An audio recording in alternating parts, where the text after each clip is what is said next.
ಕಾಂಗ್ರೆಸ್ನಲ್ಲಿ ಸಿಎಂ ಕುರ್ಚಿಯ ಸಂಘರ್ಷ ಇನ್ನೂ ಕೂಡ ನಿಲ್ತಾ ಇಲ್ಲ. ರಾಜ್ಯದಲ್ಲಿ ನಾಯಕತ್ವ ಬದಲಾವಣೆಯ ಜಟಾಪಟಿ ಪ್ರತಿದಿನವೂ ಕೂಡ ನಡೀತಾನೆ ಇದೆ. ಕಾಂಗ್ರೆಸ್ನಲ್ಲಿ ನಿಲ್ಲದ ಸಿಎಂ ಕುರ್ಚಿಯ ಸಂಘರ್ಷ, ರಾಜ್ಯದಲ್ಲಿ ನಾಯಕತ್ವ ಬದಲಾವಣೆಯ ಜಟಾಪಟಿ ನಡೀತಾ ಇದೆ. ಮುಖ್ಯಮಂತ್ರಿ ಸಿದ್ದರಾಮಯ್ಯ ಅವರಿಗೆ ಹೈಕಮಾಂಡ್ ಬಲ ಇದೆ. ನಾಯಕತ್ವ ಚರ್ಚೆಯಿಂದ ಹೈಕಮಾಂಡ್ ಅಂತರವನ್ನ ಕಾಯ್ದುಕೊಳ್ತಾ ಇದೆ.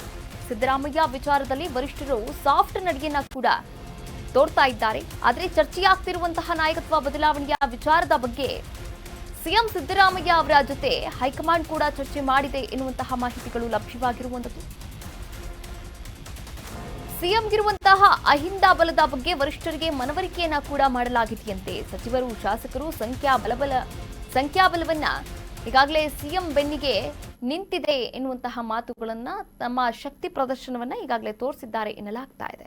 ನೋಡಿ, ಸಿಎಂ ಸಿದ್ದರಾಮಯ್ಯ ಅವರು ಬದಲಾವಣೆ ಆಗ್ತಾರೆ, ನಂತರ ಡಿಸಿಎಂ ಡಿಕೆ ಶಿವಕುಮಾರ್ ಅವರಿಗೆ ಸಿಎಂ ಪಟ್ಟ ಹೊಲಿಯುತ್ತೆ ಎನ್ನುವಂತಹ ಮಾತುಗಳು, ಚರ್ಚೆಗಳು, ಪವರ್ ಶೇರಿಂಗ್ ಮಾತುಕತೆ ಎಲ್ಲವೂ ಕೂಡ ನಡೀತಾ ಇರುವಂಥದ್ದು. ಆದರೆ ಇಲ್ಲಿ ನಾಯಕತ್ವ ಬದಲಾವಣೆಯ ವಿಚಾರ ಬಂತು ಅಂದ್ರೆ ಹೈಕಮಾಂಡೇ ಸೈಲೆಂಟ್ ಆಗಿರುವಂಥದ್ದು.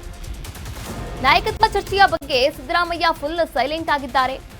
ಸಿಎಂ ಸಿದ್ದರಾಮಯ್ಯ ಅವರ ಜೊತೆ ವರಿಷ್ಠರು ನಿರಂತರವಾಗಿ ಸಂಪರ್ಕದಲ್ಲಿದ್ದಾರೆ.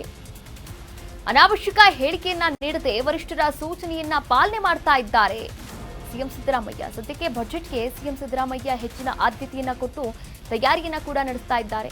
ಸಿದ್ದರಾಮಯ್ಯ ಅವರ ದಾಖಲೆಯ ಬಜೆಟ್ಗೆ ವರಿಷ್ಠರ ಸಮ್ಮತಿ ಕೂಡ ಇದೆ. ಕೇರಳ, ತಮಿಳುನಾಡು ಚುನಾವಣೆಗೆ ವರಿಷ್ಠರು ಸಿದ್ಧತೆಯನ್ನ ಮಾಡಿಕೊಂಡಿದ್ದಾರೆ. ಅವರು ಕೂಡ ಬ್ಯುಸಿ ಇದ್ದಾರೆ. ಅಗತ್ಯ ಇದ್ರೆ ವರಿಷ್ಠರ ಭೇಟಿಗೂ ಕೂಡ ಸಿಎಂ ತಯಾರಿಯನ್ನ ಕೂಡ ನಡೆಸ್ತಾರೆ.